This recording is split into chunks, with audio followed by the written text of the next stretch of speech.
Tools needed. Loosen and remove these 2 bolts. Remove brake caliper. Bend safety clip until it's straight.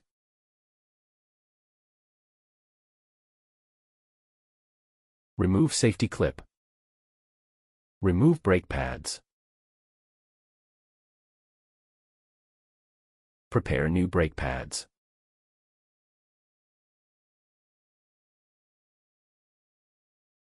Install into brake caliper. Push safety clip back in. Bend end out to secure. Loosen cable bolt. Put caliper back on disc and tighten.